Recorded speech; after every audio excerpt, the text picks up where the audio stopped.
Whoa, whoa, whoa.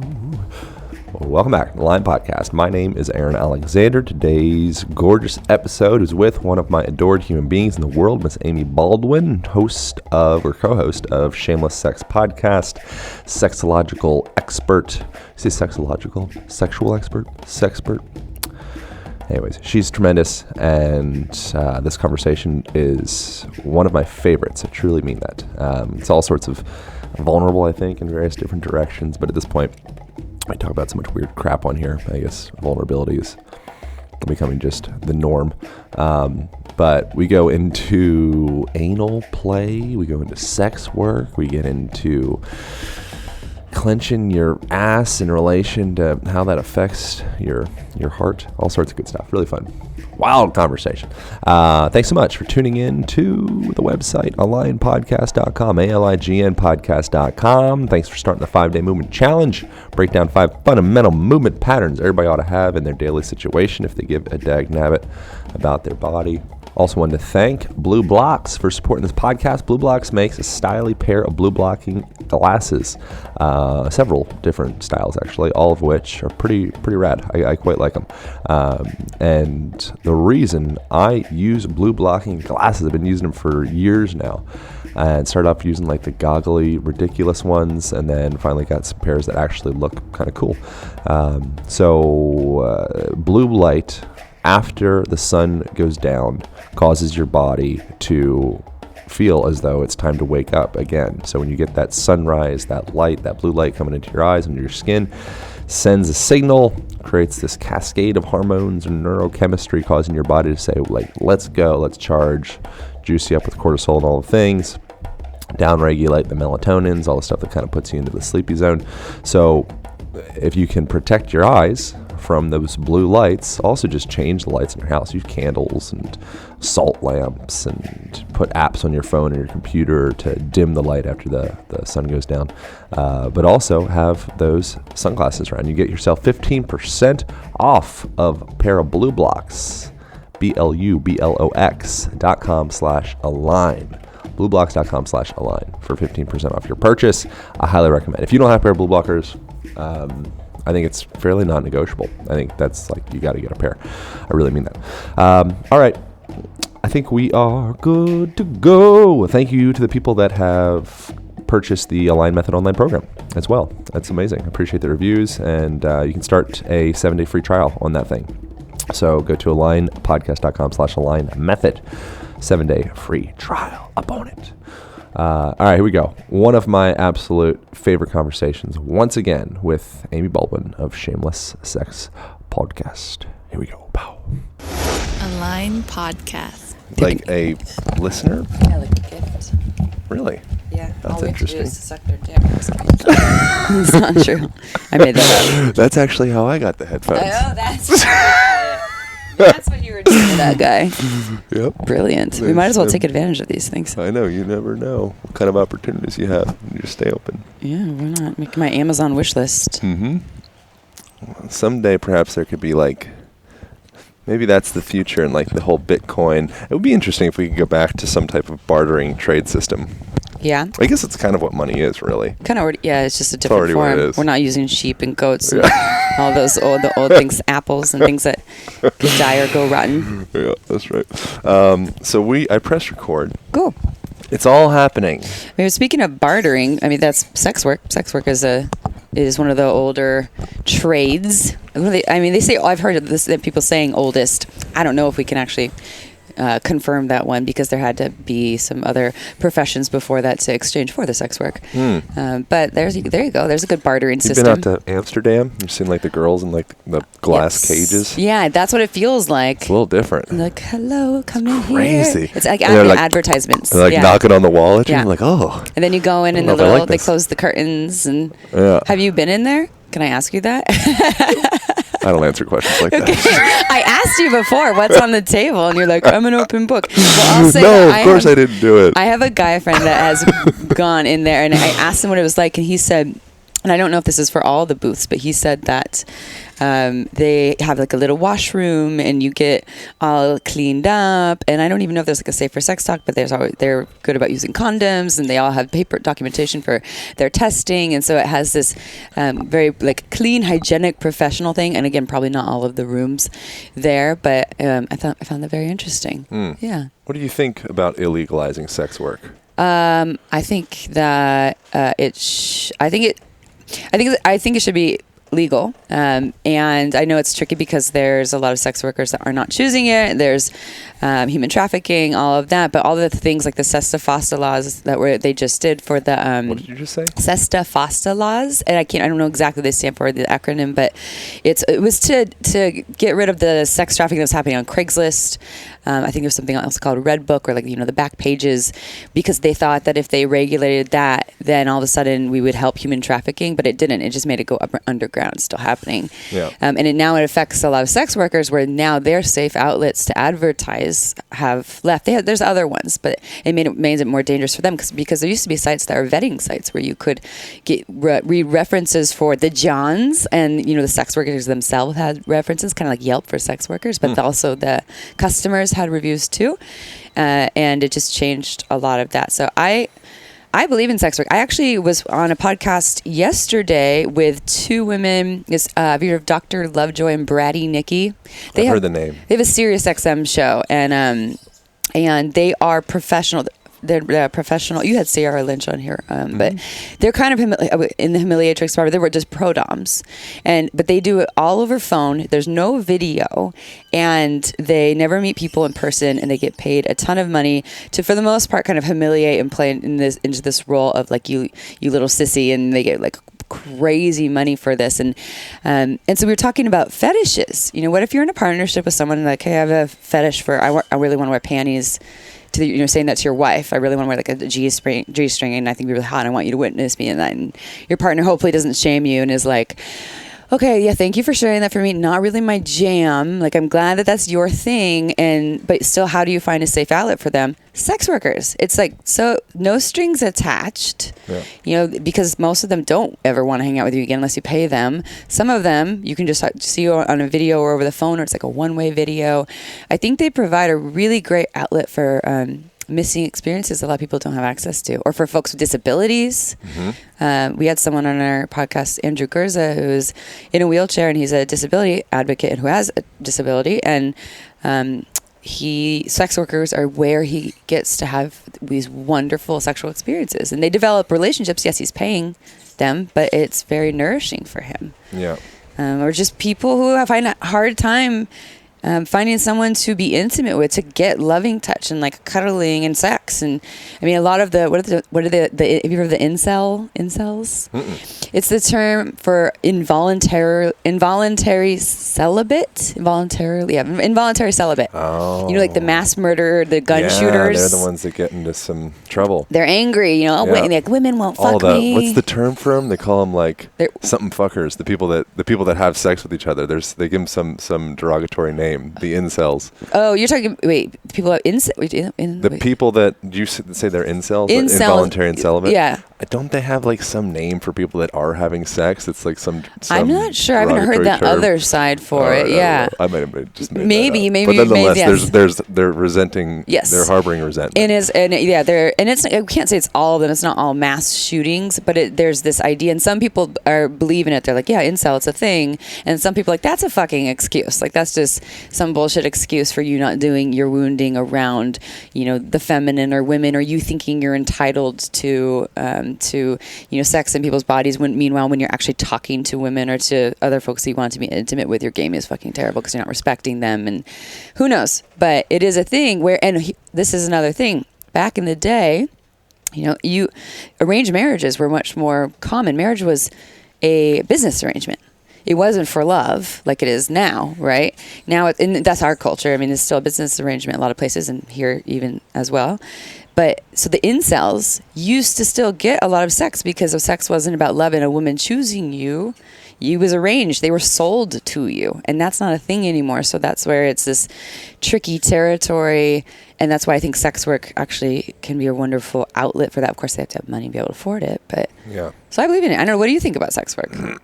Well, I mean, I think a lot of us we're participating in sex work whether we realize it or not. Yeah. And, engaging in fairly meaningless relationships with people because we want to slam our bodies together, and like that's the end goal. So I think we could like cut out the middleman of all the bullshit and just like get to the point of like what I really want is contact. Yeah. Yeah. But instead we have to kind of play all these games and lie to ourselves and lie to each other. So I almost think it would be, I completely think it would be healthier just to put that into its own container where people could be tested and people, it can be like a respected thing. Yeah. And we can understand that part of ourselves and then create more bandwidth and space for actual like deep, meaningful connection. Yeah. You know what I mean? Yeah, totally. Something came to, so what about the game playing thing? It drives me crazy. But I think all of us do it, even some of us, such as myself, who identifies as someone who's like done a lot of work around not playing games and does not want anything to do with someone who wants to play games. And yet sometimes I'll see myself, in the single world, not lately, but when I have been in the single world in the past, playing into it a little bit. You can almost tell when someone is a game player because they will lead with, I don't want to play any games. Yeah, and you're like, oh fuck. Yeah, you're doing it. Yeah, you're doing it. Get out of this. So how do you do? I mean, so I guess my question is, do you feel like you play? Because you're single, single-ish. Yeah. Single-ish. Single-ish. Yeah. Presently, pretty darn single. Oh, yeah. pretty darn single. Yeah. So as single-ish and pretty darn single in the single world, how do you play games? Do you see ways that you do, or if you don't, how do you avoid it? Like, how do you not fall into it? I think the primary game that I've played over the last probably all throughout my 20s. I'm in early 30-dom presently. And I don't think that I've been emotionally available enough to really be honest and show up in a complete way with a partner. And then I also at the same time kind of feel as though I like thinking of people as almost like we're like, I got this from somebody else, but like we're like codes, so like I have this specific set of codes that is, Aaron, and you have your own set of codes that is Amy. And sometimes when you come together with someone else, your codes match theirs in such a way that you unlock different things that you never would have accessed by yourself. But I'm pretty darn sure that I've predominantly sabotaged my potential to create any meaningful connection with a female over the last 8 years out of fear of, abandonment or injuring my heart. Yeah. It's and so I kind of close up, and now in the last recent, and so I would end up kind of superimposing over top of all that stuff. I would put on top of extreme mountain climbing and surfing and traveling and Dos Equis man kind of lifestyle to just show you I am enough. The most fascinating man. The most fascinating man in the world, but I won't actually show you any true expression of my heart. Yeah. Are you starting to show that now? Yeah. Yeah. Now it's the coolest. Now that is the Dos Equis man. Yeah. It's that's the mountain to climb. That's the biggest wave to surf. Is just being emotionally vulnerable with the female. Yeah. So that feels the most exciting to me presently, and the most rewarding. So what would you say to men? Because I find that super refreshing. What would you say to men who are having a hard time doing that? It's really scary to show their vulnerability. And how do you have any tips on what worked for you to be able to start doing that, or to see that as the way, or a good route? Well, so I'm still in process. I think oftentimes when people talk about things, they talk about it as though, especially in podcast land, it's we talk about it as though we're these transcended beings. Oh, definitely not. Back when I was dealing with shit, Yeah. I'm still smack dab in that. Uh-huh. So that's, as far as giving, I don't have any advice to give, that's for sure. But it's just, in my experience, it's not, at some point you're going to die. And at that moment, you'll look back, and I think the thing that's the most relevant is how open and honest and what kind of cherishable experiences did you have with others? Yeah. Or were you partially contracting all your sphincters, including your heart, and because your ass. you weren't really sure about what could be? It's that sensation, just kind of like stoic philosophy kind of thing, going into the future and looking back, kind of giving myself advice as like a 70-year-old man, like looking back, like, okay, like what do you want to tell to Aaron now? I think I'm pretty darn sure that would be the wisdom that I would get from 70-year-old Aaron. Yeah. At some point, that's, if there's anything to regret, it would be that I was too afraid to love in the moment and too afraid to be vulnerable with somebody else. Yeah. If that doesn't lead to like some romantic relate, like that's fine. Yeah. But like when you go into a grocery store and you're attracted to a person or whatever, and you're too afraid that they might say no or embarrass you or something like that, so you just walk on with your day. Yeah. That's by far the most painful experience for me. Yeah. Someone shutting me down is like almost rewarding in a way. Is rewarding. Yeah. So as you're saying, I can move on from it. The painful part is you missing out on the opportunity, not putting yourself out there. Absolutely, because then you just go through all the... I shoulda done this. That's the subjunctive form is a fancy way of saying that, I believe. So in I think Vietnam, I'm pretty sure it's Vietnamese, they don't have the subjunctive form of language. So should've, if I was there, I would've. Yeah, I would've picked him up by the neck and that. Yeah. You go through all these things of what I would've done. But it's interesting how our language forms us that way. Yeah, a lot of regret language. Oh, yeah. And that's just all bullshit. Every would've that you have is just all bullshit. Yeah. It's literally just a little anchor that you pick up and you carry around. So we have that language, so it potentially kind of like brainwashes us in such a way. So I think we have to make like an extra effort to just live in such a way that would've just is not even a thing. Yeah, and I think that speaking to it too.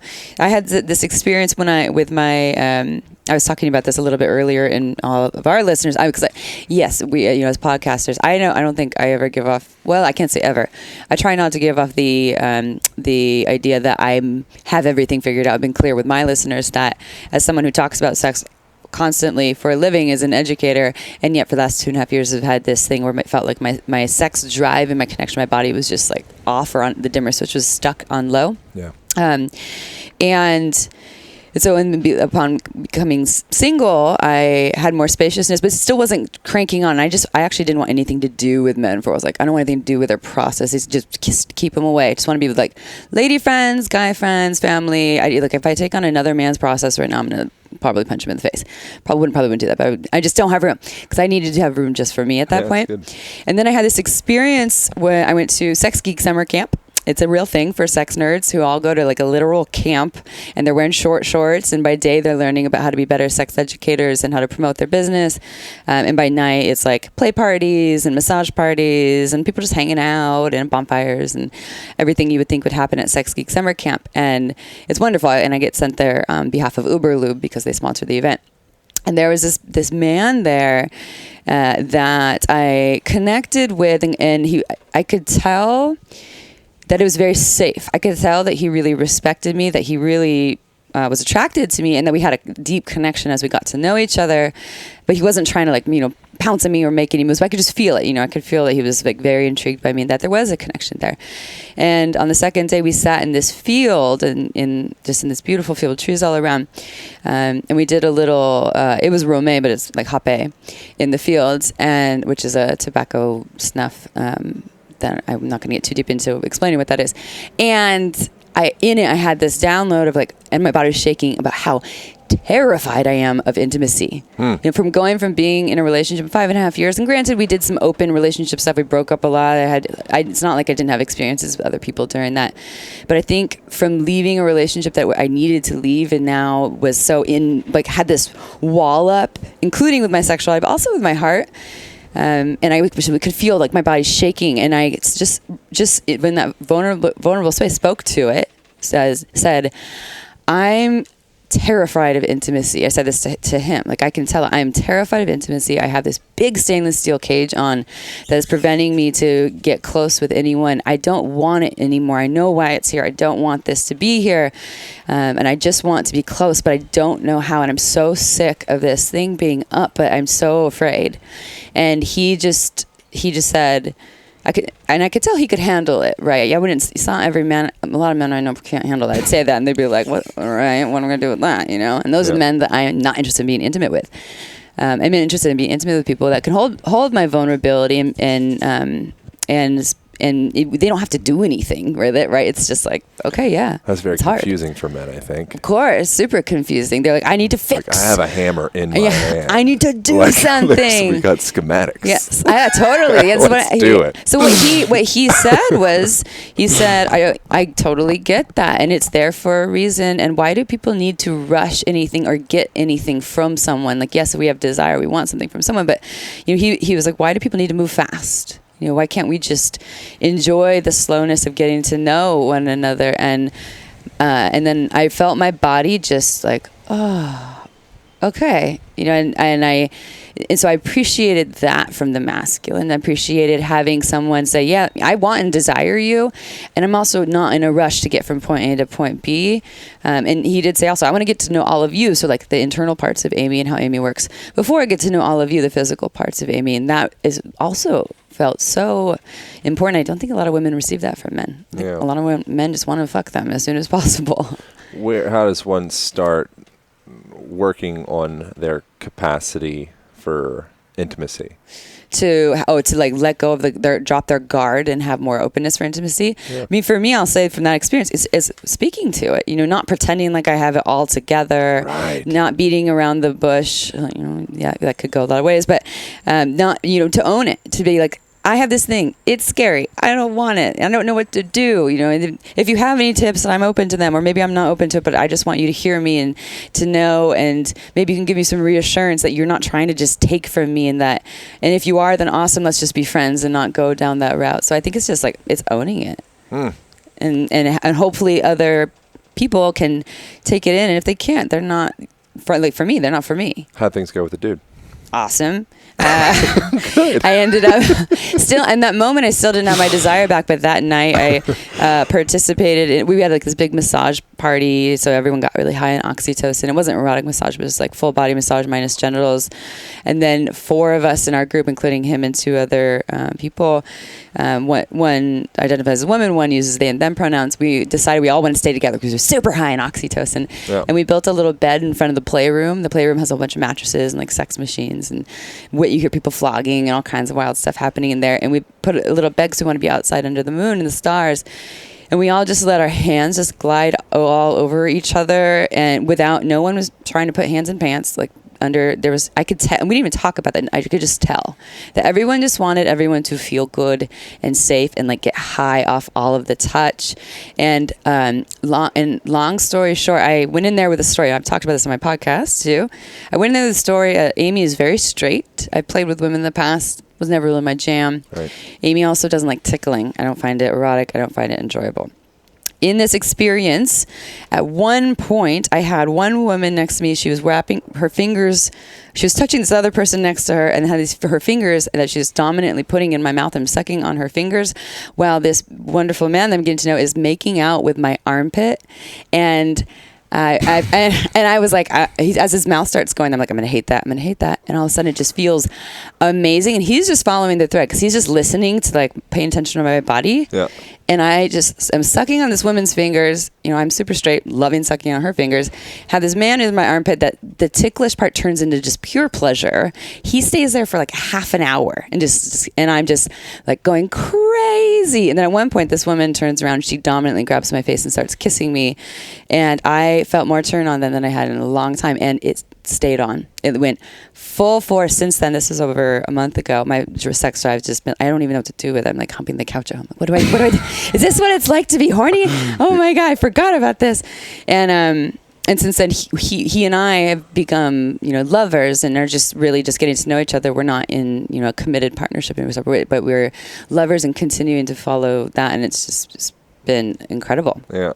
I think have you ever heard the Ram Dass quote? He says, you got to remember your social security number and your Buddha nature. Shit, I don't remember my social security. You got to balance. No, I do you got to be able to balance both of them at the same time. Yeah. I think that like there's there is value to you having some degree of like an ego construct and your stories and like having your story in order. Yeah, but not getting like too but not attached to being that. so attached to it that you're not able to actually wander beyond that. Yeah, that you get really limited. And I would have been limited too in having these experiences. You know, I left that like, wow, a lot of the things that, not everything, but a lot of things I think of myself as a sexual being are just stories that I've been attached to. And when I get out of my own way, there's so much available. It's like, it's endless. Yeah. And it's, and I'm so grateful. I'm just like, feel so alive and turned on. What have you found to be available? Oh God, it's endless. I mean, I've been doing some things since then. You know, I have more desire now to go to play party environments. I have more desire now to explore with women, only in ways that it feels really safe. And I, of course, if I'm really turned on, I'm not going to do it for the male gaze. I think that's why I used to do it in the past, and that's why it didn't feel good for me. Yeah. Now it's, if I'm in that turn on, a body can just be a body, and as long as there's respect and safety, and shared pleasure, then I'm feeling more open to it. I'm more open to, I've learned more about my body in the last month, of like all these parts of my body, but also because I'm playing with someone who's just following the thread and not trying to get to a certain place. Yeah. I'm like, oh, I like, the middle of the pit of my elbow and like the back of my knee, and who knew, and my armpits are apparently a thing. How do men detect this with a woman or a man or whatever? Presence, and getting rid of goals and ideas about techniques and where you need to go. And it's just paying attention, following the thread. So you have to have already a strong practice and presence. And so, I mean, you're a meditator, so you probably already have that, and carrying that over into sex and slowness. Because when you're moving really fast, like it serves a time and place, moving really fast. And there's not, sometimes someone just wants to be fucked, right? Yeah. But that's when they're super turned on, and you've already done a lot of the warm up. And sometimes people can get there in 2 minutes, but I can say that my body usually doesn't get there in 2 minutes. But yeah, it's paying attention, but with presence, and not paying attention with insecurity and stories and technique, and getting out of your own way again. Just listening, like, okay, as I put my mouth here, they're making more noise, or their body's shaking. And I think there's an attunement piece there too. Where it probably isn't always available for everyone. Like, you can be as present as you want, but if your beings aren't really attuned, because not everyone is, then maybe that's not as available. What about environment? Environment, totally. Yeah, makes a big difference. But safety, I will say, is, if I can speak for myself, environment can make things sexier or juicier or yummier, but also there's some environments that feel safer, right? So when I feel safe, then I can be more present, because I'm not in my head about, am I worried about X, Y, and Z? And I mean, for me right now, safety is a really, really big thing. And when I say safe, I'm talking about like emotional, and physical safety, but emotional safety. Like the minute I detect someone's trying to go somewhere really quickly or take, I'm literally shutting them down and lovingly walking away. It's just, I'm just not, and it doesn't mean that I don't want to go places. It's just, I want to have experiences where people, really, or it's a mutual sharing. Even if they're like the dominant one doing most of the things for 80% of the time, there's still this mutuality there. Yeah. So, yeah. I recently had that experience with having excessive expectations with a person. That you had the expectations, or I they was did? the You did. expectation person. Yeah. Uh-huh. Yeah. And then I literally, like, to a T, because there was only like 4 days with this person. And I was like, well, we should be hooking up. Yeah, we got to do all the things. Yeah, limited time. Yeah. And I'm pretty sure. Well, actually, no. I with this person, I'm not sure if that would have been the case. But that's okay. Regardless, what I did was exactly what you're describing, is like shut down any potential of any greater connection from manifesting, because I had my linear timeline of kind of like, okay, day 1, this is kind of what it looks like. Day 2, okay, we're here. Yeah. So I have this story of what it's supposed to be. Yeah. And then there's like the reality of being present with the person. And as long as there was that conflict there, which there was, then just the other side, the other person, they're just going to shut down and protect. Yeah, because they're feeling it, even if you're not speaking to it, probably, or I spoke to it too. You did, all the things. Like, this is where I'm at. Yeah. So, but you're saying, like, I realize I have expectations here. Oh yeah. But they're here. Yeah. So, yeah. Yeah. Taking full responsibility of, like, this is just my own childish bullshit. Yeah. And I had this kind of story of what I would have liked, and expectations. It's not appropriate, but nonetheless, like, here we are. Yeah. Well, and then what's helpful too, if you have expectations, talk about them beforehand to get clear. If you have some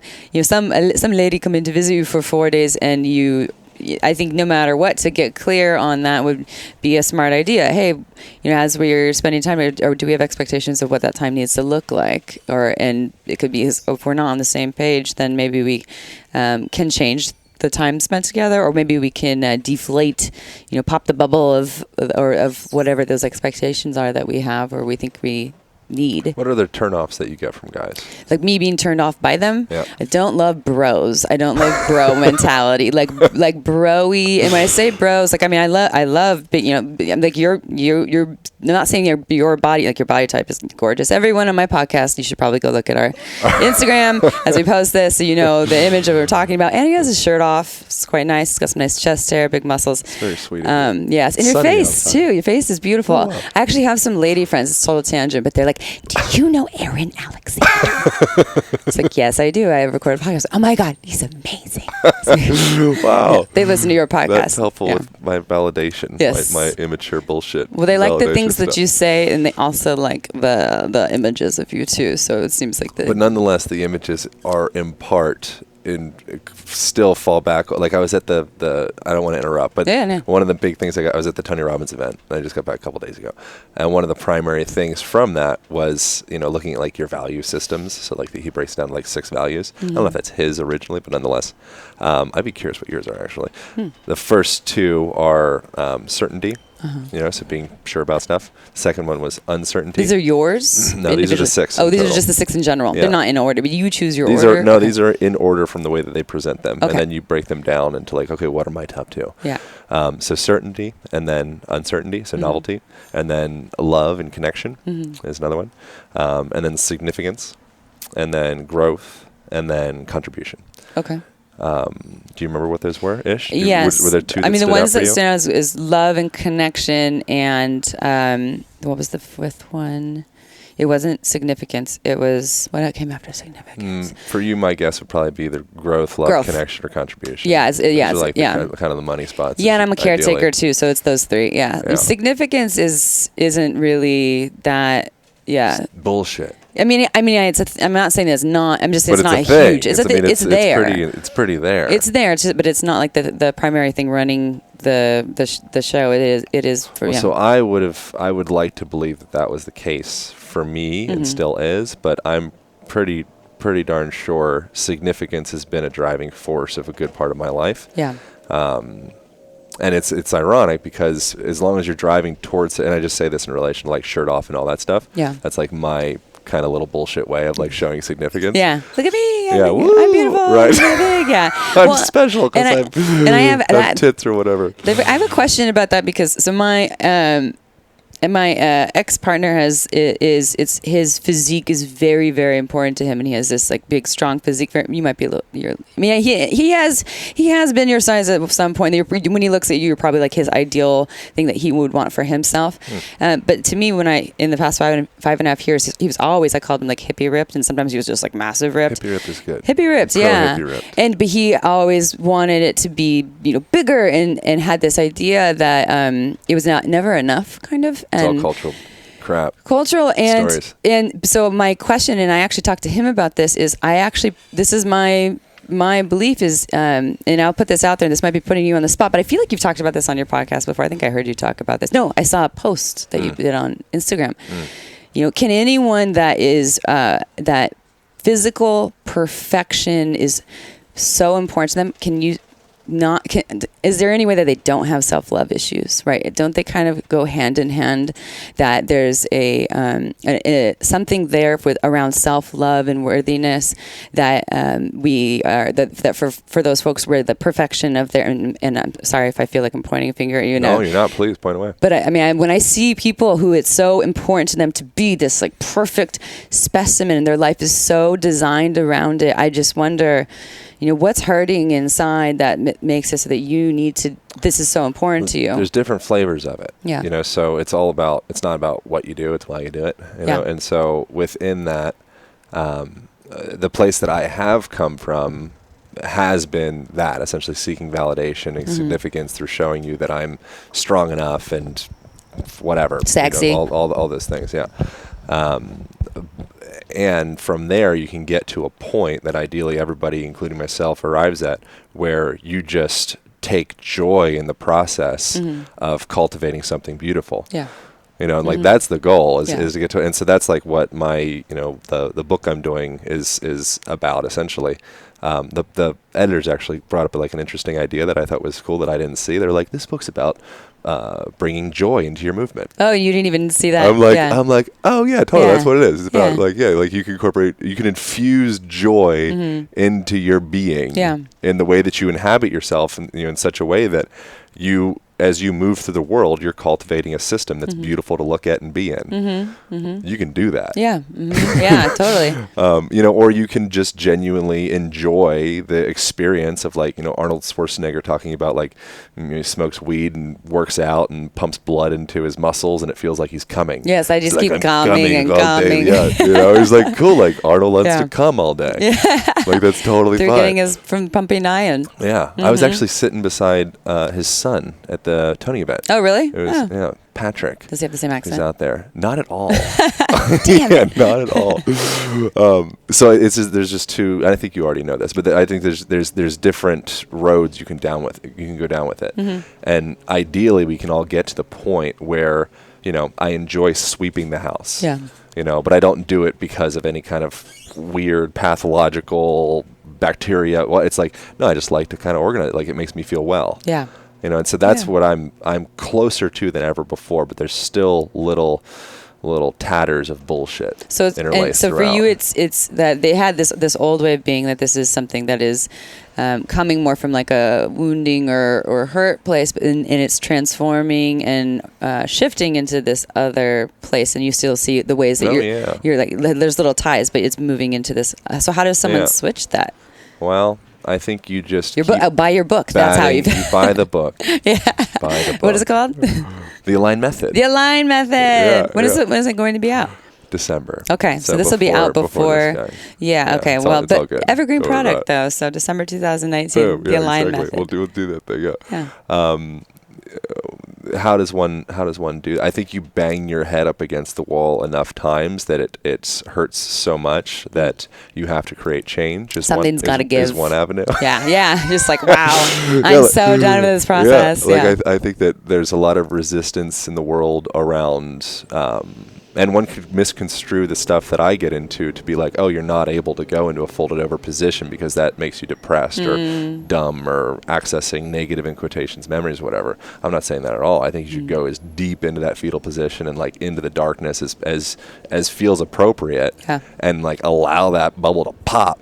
So you can come out of that and be like, okay, I experienced all the way into the darkness, and now I can come back and be like, yeah, that's like, there's no kind of curious what ifs. We do that with homosexuality as men as well, I think. Yeah. There's like, I think a lot of men express homophobia because they're actually kind of curious if they might be a little bit gay. Yeah.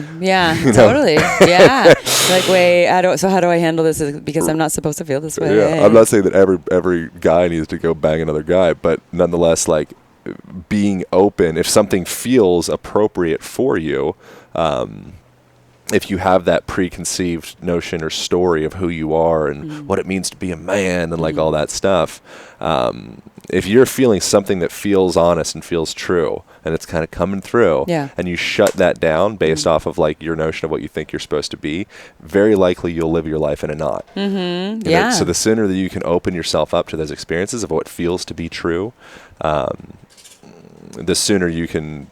Each one of those is an opportunity to kind of loosen those binds in that knot. Yeah. And each time you choose to divert away from that and go back to story, you just pull the knot tighter. Yeah. I think. Or you just go and experience more anal.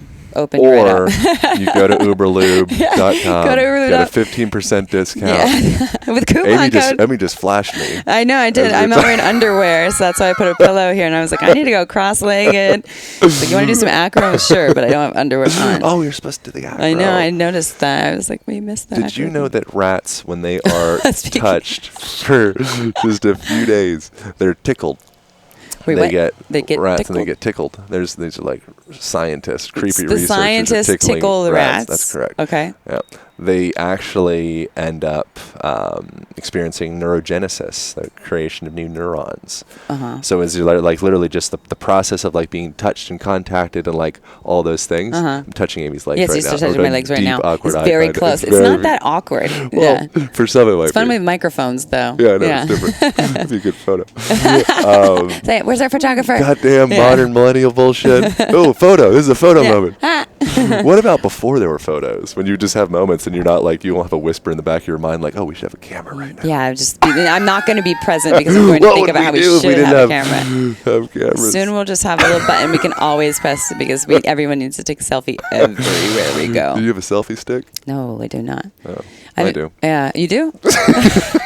Actually, I'm not surprised. I've seen your Instagram photos. It's like, how does he get all those shots? Yeah. Does he have a selfie stick? I haven't used it for a while. For a little bit while. Not judging. I'm strange about the radiation with the phone. So I actually like the selfie stick because it keeps it far creates away. separation between the phone and my hand. You do keep your phone in your pocket close to your huevos? Airplane mode all the time. Oh, you're one of I try to protect those. the huevos. The underwear I'm wearing right now actually have huevos protecting. What is it, the brand? What are they called? It's not the MeUndies thing, no. These are called Faraday's. Oh, okay. I've never heard of that. Yeah. But they protect you from all the They've electromagnetic got silver. things. It's silver-laced Huevo protecting technology. Are you sponsored by in them? and around my nutsack. You should be. I've been. Okay. Yeah. Because that was a great advertisement. Presently, that you asked. Yeah. I'm not gonna lie. I'm like, well, we don't talk about names. Yeah. We can't drop names I here. need $1 million. This protects my huevos. Plus, protect the huevos. That's it. It's important. Yeah. You got to protect your delicate huevos. Delicate's maybe not the word. If y'all are interested in getting a pair of EMF protective underwear, you can go to faradays.co and then use the Align code for 10% off of your purchase. So that's FARADAYS.co, and you can get 10% off using the Align code on your purchase. All right. Enjoy the rest of the show. Have you ever felt significance in your existence? Significance? As being a primary driver? And you mean in driving my own ship? Yeah. Yes. Did you feel, because I think that you are honest and correct in like your primary drivers being the ones that you said. I think that I would be in more denial and like to lead. I think especially in like podcasty, social media, everybody's a brand, like all the things. Yeah. It's more appropriate to lead with, like my thing is contribution. Yeah. Like, that's what I I'm care helping most the about. world, yeah. Because that's like on brand with your thing. Totally. But meanwhile, we're masking contribution and masking connection and love with deep down need to be seen and significant. Totally. I think the sooner we can be honest with that, the sooner Yeah. we can start to unwind it. I mean, I can't say that it's not there, but one example I will have is, so April and I get emails every day from listeners saying things like, you helped save my marriage, or thanks to you, I love my body again, or I found my sex drive, or I finally had, a threesome, or whatever that is they're having something that is just complete gratitude and praise. And for both of us, we're on the same page. It just touches our hearts, and maybe we might even be dodging the full ability to take all of it into, because we have a moment like, oh my God, that's so sweet. And sometimes we'll read them on the air, but I can tell for both of us there isn't, and I'm not going to say that it isn't there at all, but there isn't this like power of like, yes, I'm famous and I'm awesome and I'm changing the world. It's just like, oh my, that feels so nourishing to be able to provide that. Yeah.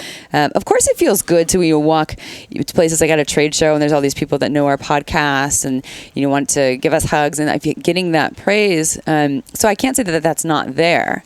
It's probably not the primary motivation for doing this or for a lot of the other things that I do. Yeah.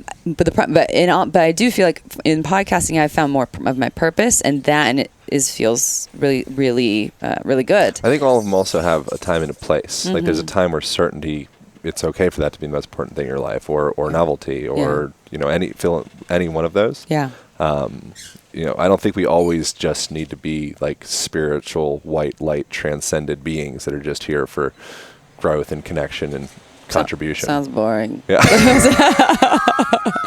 I love me some sacred, but I love playing with the profane. Like bring in the weird and like the lightness, and and it's. I don't want to always. I want to work on myself often, and I also want to enjoy the just being in the all. And I love like the silly in the play that comes with that. Isn't just like I am a healed being. Something that was interesting in relation to the event as well was in relation to those the value system stuff was if you're not with another person that shares those top 2-ish values, then it'll be a very challenging relationship. I bet. Well, I speaks to my last relationship of 5.5 years. Yeah, what were his values? Significance is really, really, really important, and obviously we're talking about like the physique and things like that. So, that's I think that's a bigger one. And love and connection also is big for him too. I think the significance thing I will say is probably one thing that was very different for us. It was so important, his significance and his being in his power and in his purpose and being witnessed and seen. Part of our breakup was around there's so many reasons, but I felt like I was constantly being told that I wasn't seeing him, I wasn't understanding him, I wasn't meeting him, I wasn't there, I wasn't emotionally there. Was all these things, and there was some truth to it, definitely in some ways. And for me, it also felt like a bottomless pit that no matter what I did, I couldn't get there for him. No. And maybe someone can, but I couldn't or cannot or will not. Code. I didn't have the code. Not the right code. And we had like so many other codes, but I didn't have the code to do. I have a great code. Solid code. Thanks for my complimenting my code. Yeah. We know. Yeah. He's got a great code. It's like a code, everyone. They're like, Melissa's like, okay, wait, what are you? Are you guys just like flirting? Are you guys still podcasting? Yeah, I think that's a big thing too. So it's, and I understand it. I guess if I'm with someone where significance is important to them, and of course part of that would be their partner needs to see them and let them know how much they love them, or how you give them praise and appreciation authentically. Yep. I can totally do that, but when it feels like it is endless and that it needs to happen 8 million times a day for every little thing, I don't have the capacity. I think there's another code out there to crack it. Some other codes, some other codes doing it. Someone else is just like a praising machine. Like, the other thing that was interesting, I'm like excited to talk about all this stuff because I literally just got back like 2 nights ago. Yeah. So thanks for entertaining. Talk away. These concepts that are happening. My listeners are like, ooh, this is refreshing. Yeah. But so the other thing that I found interesting in relation to the significance is people's attachment, i.e. me, attachment to their painful story and painful background and painful history and how my life sucks so much, and it's like when we're in that victim mentality and we're attached to that story of being a victim, an interesting reframe was like, that's your expression of significance. My pain is greater than your pain. I promise the hierarchy of just pain. Just so you know, I know you've experienced some things, but it's not like mine. Yeah, not like mine. Mine's way worse. And so for me to lose that, it's like my pain becomes like my religion in a way. And then you start kind of pulling strings on somebody's religion, like something they've based their last 30 years around. Their whole story. They'll get a gun. Yeah. Yeah, like, no, they I'm get real. to They're this like, thing. No. Yeah, I need this thing. And so I thought that was an interesting thing of just like, okay, like it's just fascinating how we paint our lives. Like there's like 3 sides of the story. There's like my side, your side, and the truth. It's like impossible. It's impossible not to paint the world in front of you. Yeah. With your own stuff. Well, it's how we. Otherwise, how do we exist here? How do we? If we don't have that identity that we're looking for and our perception of whatever that is, then like what do you have? You meditate much? I do, yeah. I go through waves. Like I started meditating in 2012, meditated regularly until early 2017. It was, when my sex drive left, so did meditation for a little while. And I'd bring it back, and I would have like good weeks and not so great weeks. And so maybe there was like some correlation there as well. But I mean, obviously I just wasn't really feeling that connected to my body, and sitting and meditating felt like a lot of work, and it wasn't helping me to get in my body either. I try like erotic meditations and all these things. So now in all this space of having more spaciousness has become a regular practice. You ever tried Vipassana, the 10-day thing? I've done a 5-day before. Yeah. Cool. Yeah. How was that? It was awesome. The one I went to was kind of like a little more it was actually at a Zen thing. There was a Zen teacher there. So he was a Vipassana, style from insight meditation, but they brought in one of the Zen teachers from Tassajara and the Zen Center, San Francisco. So there's all these Zen people doing Zen style, where there's all the rest of us other like Vipassana folks who had our eyes closed, and they had their eyes half open. And those always helped me to, when I leave there, then I'm like deep in my practice. I think both have value, because I prefer Vipassana meditation. That's like there's like one, mainly just because that's like what my experience is. I'm sure there's other ones that if I had greater experience, I'd be like, that's the one. Yeah, totally. But that happens to be the one that I've have been a part of the most. And so I like the eyes closed a lot. And I think there's a lot of value in having a consistent practice of eyes open meditation, mainly just when you're around like shit that you consider to be boring. Yeah. You're like, I could just meditate right now. But this isn't where I need to be at all. Knows. But I can do a 45-minute meditation. And you have to be able to really tune out all this. That's a skill, tuning out all the sounds and things. So I enjoyed it when I've sat and done Zen meditations.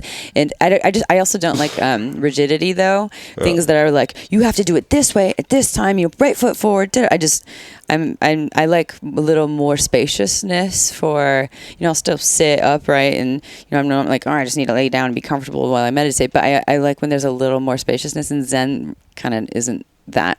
Yeah. So I have enjoyed it for sure, but it wouldn't be like my primary choice. For women that are experiencing, or men, they're experiencing lower libido. What do you recommend for people? Where do you start? Obviously, it depends, I'd imagine. It depends. I just came out of I was trying all the things for 2.5 years while still in this relationship, and I do think that my libido was very much related to the relationship, and specifically related to, we had a lot of rounds of a lot of hurt, and a lot of the rounds were me essentially feeling like I'm not enough because he was asking for more of something, or another woman seemed to be more ideal, or whatever that was. Many rounds of that, yet we always came back together.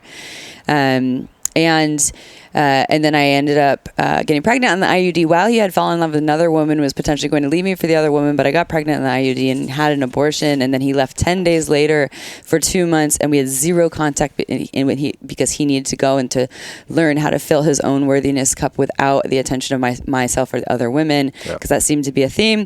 And so I felt highly abandoned. I just had this abortion, and now my partner left, and I had to do all this work on my own, and I was in so much emotional pain that I actually felt within a couple of days my sex drive turn off, and I chose it because I was like, the feeling just doesn't feel good at all right now, so I'm going to let that thing go. And then I got stuck, and then we ended up getting back together, and it just never really came back on full force. So that's my personal story, and I tried all of the things of like, reading all the books and knowing all the tools and doing different forms of breath work, and even doing, my own self-touch practices to try to like recultivate this thing that I know is in there. I'd still have sex dreams where I'd be super turned on and having orgasms in my sleep, but when I'd wake up, it was like not accessible. It's not that I couldn't have orgasms. I could have them like from vibrators, and I could still have them like sometimes with partners, but it just was like, it was challenging and it was fleeting. And my best advice is experiences. Your body needs, your mind can know all of the things. You can listen to all the Shameless Sex podcasts and hear all the tools on how to do it, but your body has to experience it too, to know, to remember. And so there's a lot of ways. There's sexological body workers. I know that Jaya, she's sexological body worker, and they're all over. Sessions with her, actually. You have done sessions with her, interesting experiences, Yeah, it's like, a most interesting moment was I think this is my doing. When I'm like a back bend, and there's like her and a student person, and they're like, you're holding a back bend while they're with an erection. Getting the full visual. Love this. Keep going. Don't stop. And they're like whipping me with stuff and doing all sorts of really she brought in she do bondage too? I don't know how to explain exactly. But she it was like the poo-poo platter of all the things. Oh, you had a big menu. Yeah. I had a big menu. Yeah. Which is interesting. I found out that I'm not really interested in most of those things. Yeah. I just like sex. I'm like an animal. Like, I think if you like presented, like, I'd prefer to to relate myself to like a mountain lion, but whatever, like a donkey or just some animal. I think you're more than a donkey. Oh, whatever. Yeah. You know, my immediate thing was like mountain lion. Yeah, and I'm like, well, whatever. Fill in animal of your choice. You're not like. And you had like, I don't know, like nipple electrifiers or whipper thing. I didn't do that. I'm just saying hypothetically. Yeah. I don't think said coyote or whatever would be like, what is this? Yeah. I'm more like a coyote. You're more like a coyote, yeah. You're like more like the body-on-body experiences and less of like the accoutrements and all the tools. Sensual, sexual, to use Jaya's language. Yes, because she has the erotic blueprints and all that. A little shape-shifty, I think. Yeah. I'm probably more shape-shifty than I realize. Probably. But probably my story is more that I'm a coyote. Yeah. But perhaps I'm like a circus coyote. Maybe It's into all the things. Maybe you're a coyote. Yeah, you're a coyote one day, mountain lion another day, and then you're a donkey. And hopefully you don't spend too much time as a donkey. But I think so. I think donkeys are probably noble creatures. I just keep thinking of donkey shows. I'm They've sorry. got the That's bags. like They're helpful. Except for when you become a mule and then you're a dead end of the chain. Is that what that means? Yeah, when you're a mule, they can't reproduce. Oh. It's just done. I don't know if I can reproduce. Well, maybe you're a mule then, not a donkey. Oh. No, I mean, sorry. You just said you don't know. I didn't. Soul. I'm not the one that said you can't reproduce. Why? Because you've never got someone pregnant not that you know of? Perhaps somewhere in like it's Cambodia funny, or men something. always have to say, not that I know of. Well, I mean, you don't know. I've traveled. Yeah. If they've contacted you and told you. Happened. Yeah. Well. Been into villages. You've been to villages. There are some beautiful half Cambodian, half Aaron Alexandrian specimens walking around. Cambodian breast milk. They're beautiful people. Yeah, they throw you in there too. It's like, wow. Yeah, it's different. People are trying to breed that on purpose. Yeah. Yeah, they all want. Where do I get one of those? Yeah. Okay, I'm going back to answer your question. So, having experiences where your body can relate. So this is the hard thing. If you're in a partnership, this happens a lot. A lot, especially in the heterosexual world, long-term partnerships, someone loses their desire. It's monogamous for those folks. So how do you go and get these new experiences that retrain your body to remember that you have desire, that you are desired, that you have arousal or horny libido, whatever that is?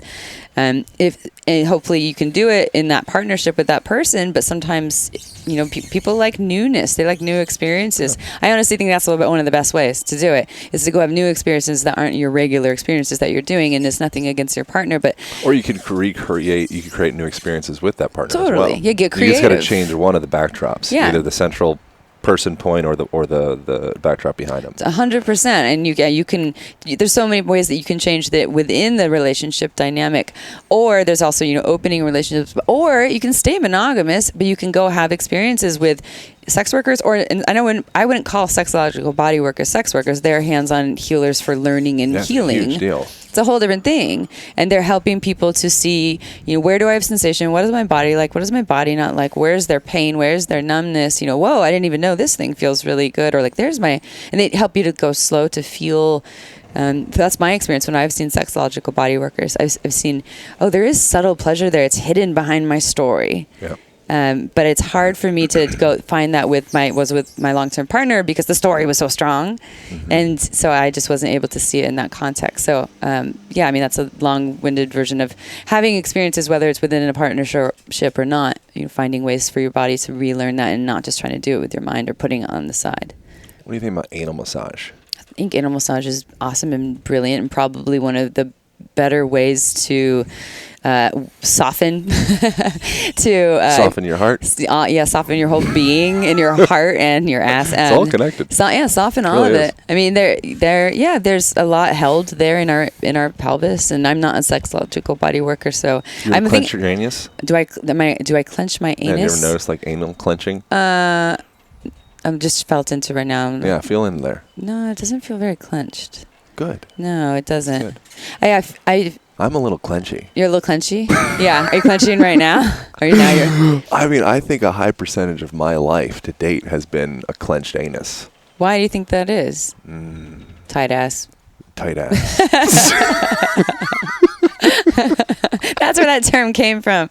Yeah, tight ass. That's real talk. Yeah. Yeah, same thing happens to people. Well, I want to get back to anal massage, but same thing happens, like a lot of those little like memes or idioms, I think is what they are. Like when you're like he's got his cap on too tight. What does idiom mean? Did I misuse that?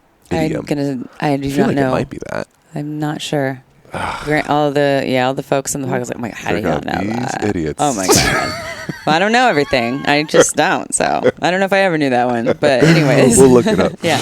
Anyways, I'm going to call it an idiom. Someone's going to email I'm just me. going to confidently say idiom. Okay, idiom. And just, I'm sure that's not correct. Let's go with it. Anyways. You have 50% chance. There's idioms such as like your caps on too tight. Mm-hmm. You literally feel that with people, like the connective tissue around their scalp. It's called the gallia epineuritica. It's got like a real term name.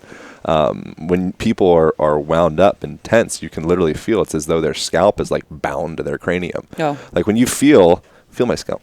Am I feeling for a tight scalp Yeah, just or a loose? kind of push around there.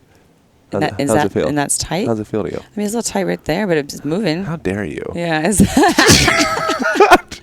I mean, it's moving. I've got so a I don't think supple scalp. Yeah, I don't know. That's what I'm saying. I'm Call feeling me for a tightness, donkey, but I don't. I got a tight scalp. Mine feels tight.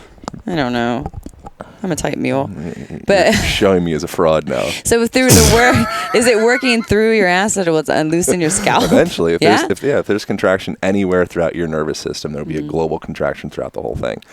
So you can use that in your favor as well. And there's a fancy term called irradiation, which essentially when you contract, like you can try it right now. You're going to squeeze your hand a little bit if you want to. I can't force you to do anything. Yeah, doing it. So squeeze your hand just a little bit, people listening. Squeeze your hand a bit and then feel like maybe like 20%.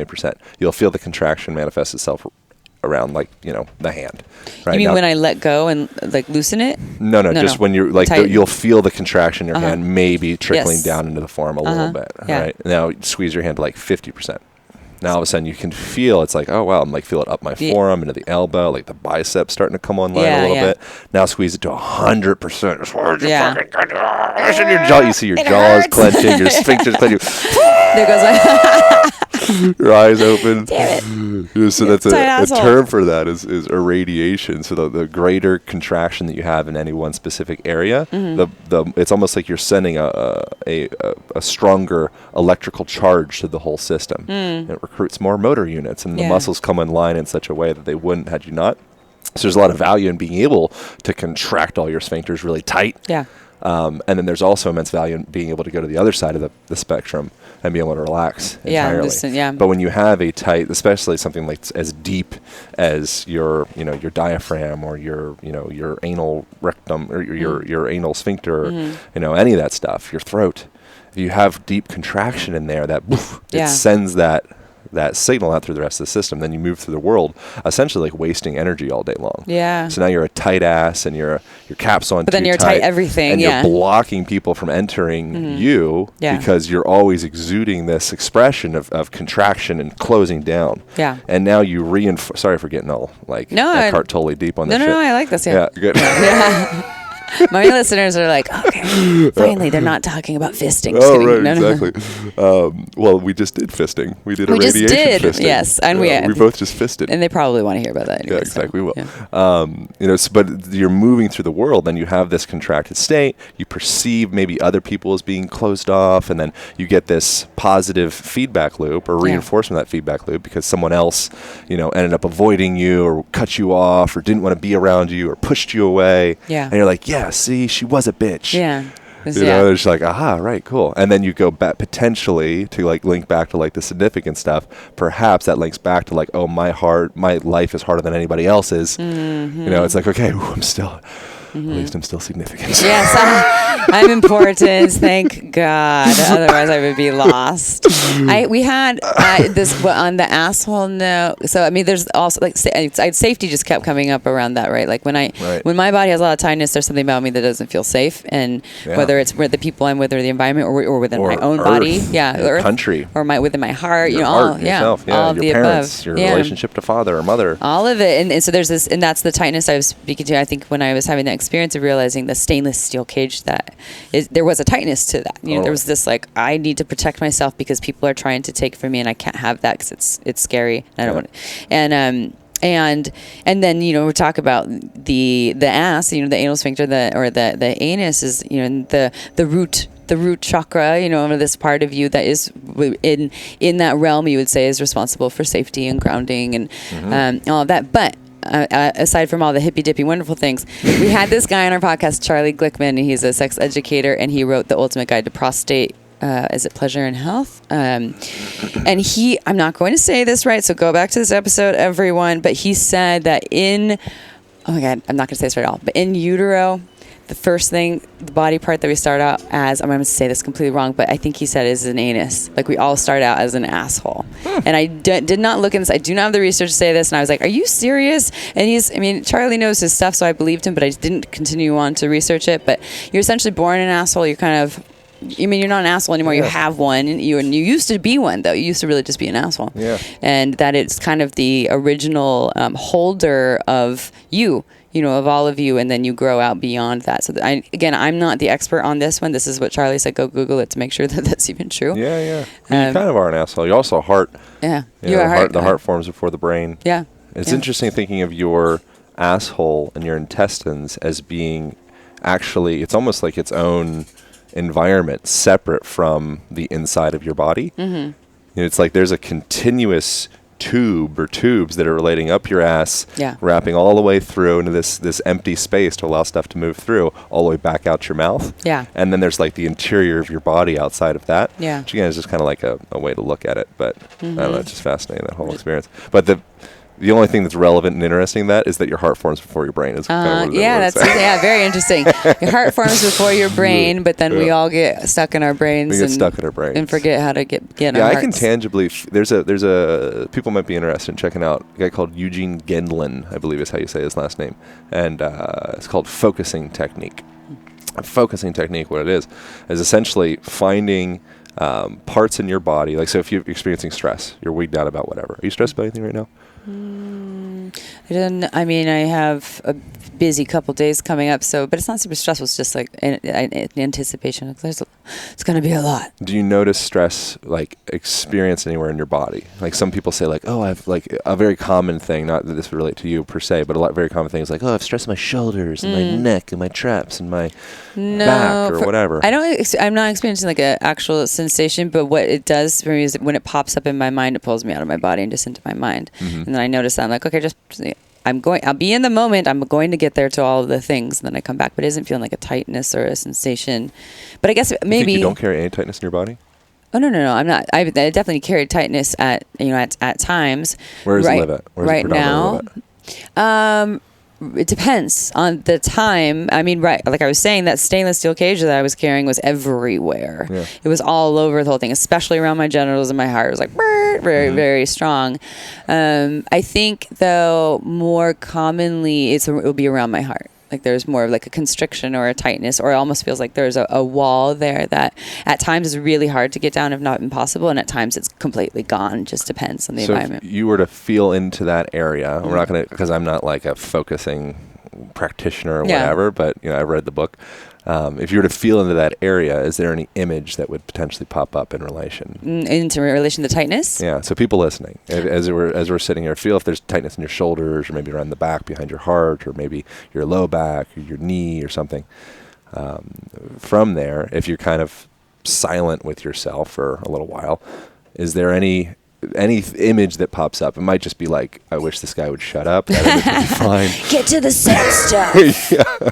But I'm just curious, is there any image that pops up with you right now? For me, it's like a white picket fence. It has interesting. Because for me, when I feel into that, like there's the stainless steel wall, then there's a stainless steel cage that has holes but still stainless steel, then there's just like this little wooden fence thing. Right now it's kind of like a white picket fence. There's like a little bit of it there, but that's like it's always like a wall or a fence that I work with in terms of the image that pops up. One of the things the questions, I might be misrepresenting this, but one of the questions they ask in the focusing technique is, once you come up with that image, start to kind of gain terms with it and kind of be there and see if it has anything to say. Yeah. One of the questions that it asks to ask is, what's the worst thing that can happen? Mm-hmm. And I'm going what's the worst thing that can happen from this picket fence and from this, like, whatever this protection is around there?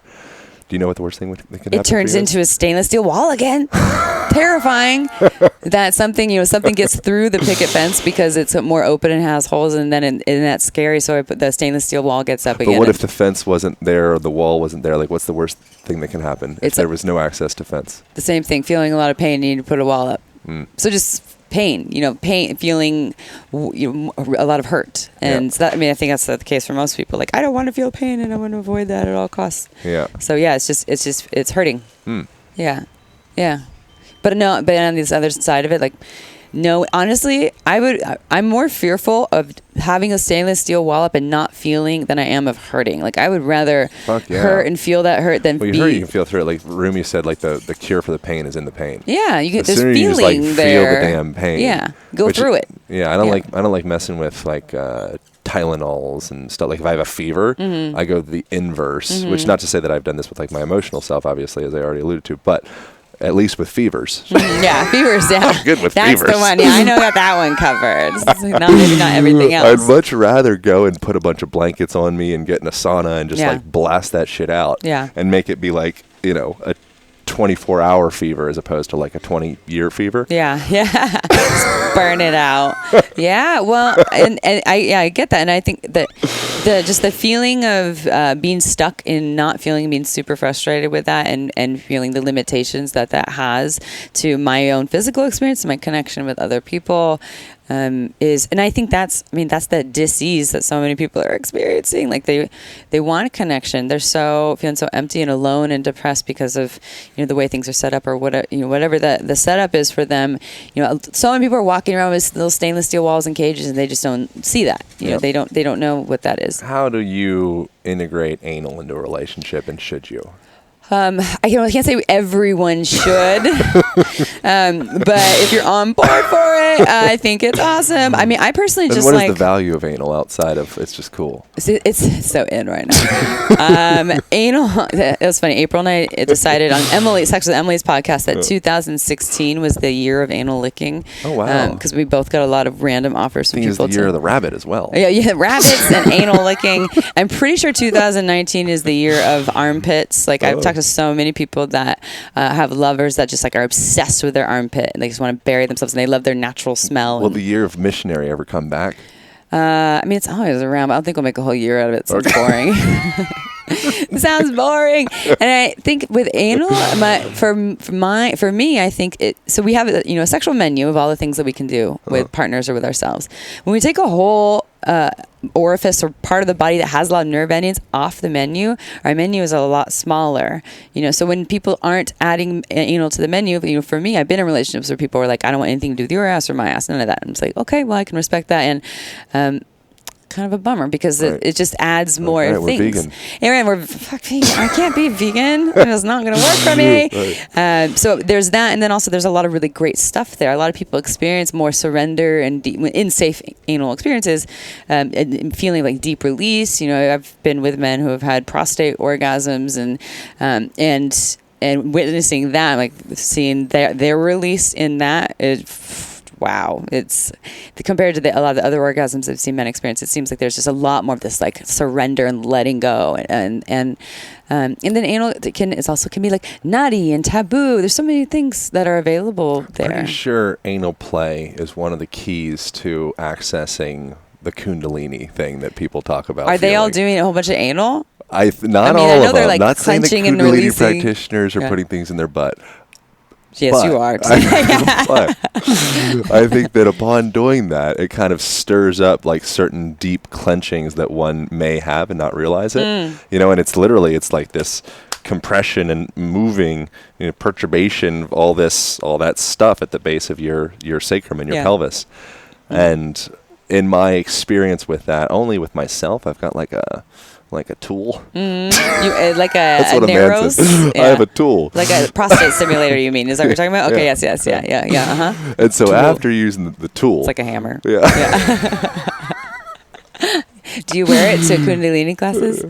I think that'll be like 2021. Everyone gets there. Like Bring your prostate stimulator. Prostate tools at Kundalini. I bet. I think the world's ready. I think the world's We're getting close. ready. We're getting close. Anals, people are getting more on board. And I understand. I want to respect some Wait, people. but so what I was going to say. Oh, sorry. So after doing the thing, the tool. With the tool. Yes. Wait. Perturbating the parts. I feel this like elongation and relaxation in and around like my spine, and kind of like it's almost like feels like this elongating up through my spine.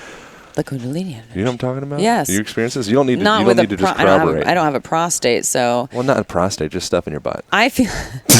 Could I say that? Yes, you totally can. I don't know if I feel the elongating from stuff in my butt per se, but I have felt, from more like transcendent orgasms that are not something that I've yet to figure out how to have every single time. That there is this upward motion, but there's this part of me that feels like the base of me, and there's something flowing from the earth through my whole body up to upward. And such a hippie. I know, I'm from Santa Cruz. I'm from Santa Cruz, but I want those orgasms all the time. I just haven't figured out how to have them. So how does one maybe increase that's their orgasmic potential? Well, I mean, you would know this breath is really, really big. Obviously, a lot of people aren't. They're obviously breathing because you're alive while you're having sex, but a lot of people are doing like really light, shallow breathing. Into necrophilia. Yeah, and someone's alive and someone's not. I like that I don't know what idiom means, but I know necrophilia. Oh my God, you're so sick, you little pervert. Your listener's like, oh my God. Wait, I forgot we were talking about necrophilia. Increasing orgasmic potential with dead people. Yeah, with breathe the life back into them so they can breathe again and be alive. Breath is a big part of it, and again, I'm just going to go back to speaking to my experience of someone who's been having a hard time feeling sensation at all, having orgasms, and all that just has been really challenging, knowing all the tools. And so breath alone wasn't enough.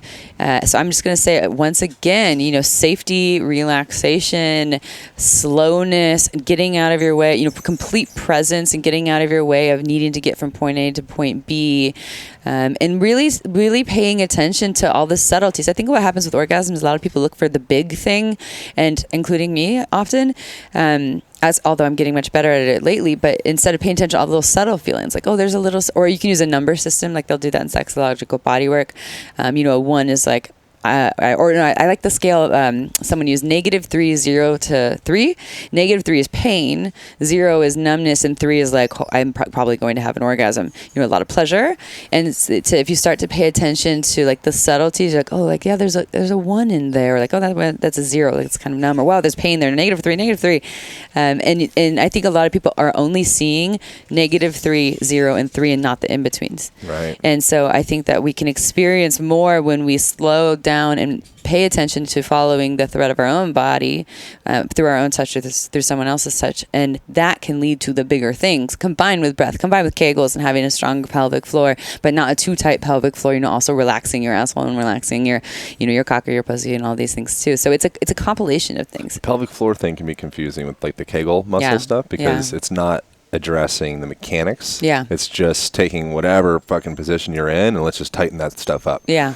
But so if there's you're looking so much more to it. There's so much more to it. Yeah. So being able to actually take all those muscles throughout the pelvic floor and all the muscles of your whole body really through their full expression, full range of motion, functional range of motion. Yeah. Just in doing that, you're naturally doing Kegel exercise, essentially. Yeah. You're contracting and relaxing through full range of motion, as opposed to you sitting hunched over in this like sad puppy dog position all day long, like squeezing your sphincter muscles and your pee muscles. It's like, that's not it. Not really going to do very much. We're not doing it. Yeah. We're not there. Yeah. Like, we could do better. Yeah. There's a lot more to it, everyone. And I think that taking into account all of the pieces, I think people want the one quick and easy way to have the better sex and the better orgasm. And it doesn't work that way for most people. And if it does for you, then wow, lucky. You just did some Kegels and now you have better orgasms. That's great. It's not usually that way. It's usually is mind, body, spirit, connection, safety, all these things, knowing some ideas and tools, but not getting attached to them, and presence. And then I say that to people like, oh, that's exhausting. Like, that's a lot of things. And that's how it works. I know we talked about this last time. What are your thoughts so we don't need to go too deep into it, but what are your thoughts about semen retention for men? It's for them to not, so in terms of busting nuts. I think that it's a great practice. I mean, when I see men, how they feel after they ejaculate, they look pretty tired. And whereas a lot of female body folks or vulva owners, when they ejaculate, vulva owners, which are getting. Can you own a vulva? You own it. I own it. You own it. I'm assuming you have a penis because I haven't seen you naked. It's like a you dog. Own it. Yeah. I'm always wondering about that. It's mine. Or you call it homegrown vulva. Homegrown vulva. I grew it myself. I feel more comfortable with that. Okay, so homegrown vulvas. Yeah. Well, because female body, you used to be in the human sexuality realm, the PC term, but now there's people that that they don't identify a female body, but they still have a vulva, so they don't identify a female. So anyways, so that's the language is constantly changing. So we learn and we follow the thread of that. And I'm still learning. And I don't get it right every single time. I forgot what we were talking about again. We're like over the time. That's great. Oh shit. Oh shit. Oh my God. We went past the hour, Aaron. Our listeners are going to be so upset. I mean, our listeners usually like it. Great. Yeah. Was something I needed to end with then? What were we saying? Over now. Okay. The parties. But what if they're like, what was the thing that Amy forgot and she was talking about it and now it's gone? Well, bodies, vulva. Well, sorry guys. Email me. Vulva. No, we're not ended like that. I just don't have any timepiece at all. And so I'm like. That's your timepiece right there. That is the timepiece, but it's in the wrong. We're sitting out on my porch. It's nice out here. We're sitting beside a cold chest freezer. He tried to get me in his freezer last time, and this time he tried to get me in his sauna. This time I tried to get in the sauna. Yeah, I was like, I'm in my turn the heat up. Tire. That's my move. Yeah, that's my move. Yes, and the acro yoga with no underwear. Oh yeah, right. Yeah, mm-hmm. I swear this is professional, everyone. Yep. Yeah. There's no flirtation happening here 0%. At all. Not at all. Never. Not one bit. Oh, I'm distracted. Highly now. professional. And my pants are off. That's okay. I'm not wearing underwear. Oh well, what can you do? It's talking about sex though, so it makes perfect sense. We should probably wrap this bitch up. We should wrap it up. But on that note, I would just like to end with I find this surprising, but for having a sex podcast, I've never podcasted naked, and that makes for a good show, I think. Oh, next time. Yeah, next time. But we'll naked podcast and see what happens. I invite myself. We'll get very distracted. We'll be like, Yeah, that'd be different. I already forgot what I was talking about at least twice on this, so that's going to happen more. What next about time. Erectile dysfunction with men? You have any tips on that? On how to deal with it? Something I don't personally deal with. Not that I need to say that. It's just my little significance validation coming up. Okay, good. So not coming from but personal I have dealt with a lot of premature ejaculation. Thankfully, no more. Yeah. But that was a mofo. And that's usually, I mean, they're both often come from the same place as people having this getting stuck in their heads. Yeah, anxiety is you have one experience. It gets worse because then you have the pressure of the situation. You already know it's going to happen, so you're just like, oh. And then it happens. And then it happens. You're like, you're getting in your own way. It's terrible. The one thing that you don't want to happen, you don't want your cock to get soft at the wrong time or to come too early, whatever that means, and then you end up doing it because you're in your head worrying about doing the thing. Yeah. And it's an imprinting process because your mind and body just got on board for this thing that it's now stuck in. Just like me losing my desire. It was an imprinting process that happened that I got stuck in as well. And they often, and some people it can be a blood flow thing, and or they're diabetic or whatever that is. But for the most part, what we see is it's mental. And it's not just mental; it's the whole thing working together. But it's starting to notice the thought process that you're having and starting to have new experiences. Again, this is where sex workers are great because when you have sex with a sex worker, you're usually not worried about pleasuring and pleasing them. Sometimes you are, but it's more so like, oh, I'm paying for this. There isn't all this pressure on me to perform. There are some people that pay sex workers just so they can give the sex worker pleasure. But if you're having stuff around erectile stuff or an ejaculatory stuff, having experiences that there isn't this pressure and this need to perform and please and impress can retrain your body is a great way to do it, but also just getting out of your own way. Could probably just cut out the word perform. Yes. And that would probably be beneficial for everyone. And not having sex with people that shame you and are like, oh my God, your cock is soft, now we can't play. That's what I was talking to my girlfriend about this, and because someone that she plays with, they like them some cocktails, so the cock isn't always hard at night, but in the morning it's rock hard because they're sober. Rock hard in the morning. They're like, it's just like ready to go. And she has never shamed him because I think what a lot of women will do when their partner, the male partner, their cock goes soft, they just stop. They're like, oh, we can't play now. Like, all right, I guess that's over. Right. And that's, you don't even have to say that. It's shaming. They're like, okay, so I'm only worth my cock being hard. Otherwise, there's nothing I can give. But there's so much more you can do, and that is available. And to let them know, like, oh, it's fine if you're soft. Like, there's so much more we can do. We can play video games. We can go get out the Game Boy. We could make ice cubes. Yeah, but sex is off the table because your cock is now soft, and everything is about a hard cock all the time. Yeah. But when you do that, when you take that pressure off of it, and you're not shaming them, the cock often just gets hard again because it's like, oh, it's not scary out there. All right, I can show up as I am. Cool. Wait, we're gonna end on erections. That's right. We're going to end it on erections. Where should people go from here on my side?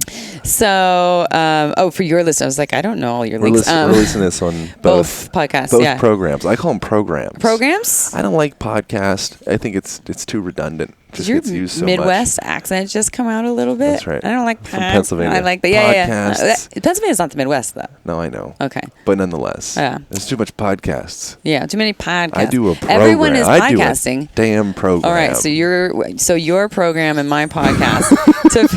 I don't only have a podcast, so if you're more of a program person, tune go to into Aaron. Align. Yeah, go to Aaron. More of a podcast person, go to Shameless Sex. Yes. So we are Shameless Sex. You can go to shamelesssex.com where we have our podcast there. We have a blog. We have an online workshop for female identified folks who want to be more sexually open, not meaning like open relationship open, but more like in their power. And then our podcast is Shameless Sex on all the apps, iTunes, Google Play, all the things. And then we're on Instagram at Shameless Sex Podcast. We were disabled for about 3 days and we got it back. Why disabled? All sex educators are just getting screwed. You get flagged once, and Instagram decides that you're raunchy. Meanwhile, there's all kinds of male-owned accounts with booties twerking, and they're not getting taken mine's down. all just abs and dick pics. And Nobody gives a crap. And no one cares. Yeah, you're not it's going. It's called Align Podcast. Yeah, shameless plug. Yeah, but yeah, exactly. There are a lot of abs. So anyways, everyone go check out Aaron's Instagram if you want to go and get a hard cock. Where tell our listeners where they It's all Align Podcast if you want to go, or just you can type Aaron Alexander into the thing and it'll come up. Sort out. But yeah, Align Podcast is the spot. So I'll release it this the same day. Your Instagram is Align. Everything's Align Podcast. Yeah, Align Podcast. And your book, podcast. One more time, talk about your book again. Well, it's not too much to talk about because it's not going to be out by the time this comes out. This is an evergreen product, Aaron. Oh, that's a good point. They could listen to this in 2025. That's a good point. 2020. Yes. If you are listening to this in 2025, go grab the Align Method. By that time, hopefully, I'll be on like my third or fourth book. So I'd rather you buy that one, I think. Okay. So this is very confusing. So then again, go to Aaron's website to find out what he's talking about, and maybe there will be info about the next release on there. So exactly. All right. Well, this is always fun. Thanks so much. I'll put my clothes back on now. Sure you will. I'll go put underwear on. Over and out. Hope you guys enjoyed that conversation as much as I did. I want to present y'all with a fun opportunity of starting a program that I created called the Align Method Online Program that focuses on unwinding the unsightly patterns of staring into technology, essentially. So forward head posture, rolled forward shoulders, hyperkyphotic spine, disengaged glutes, knees collapsing in.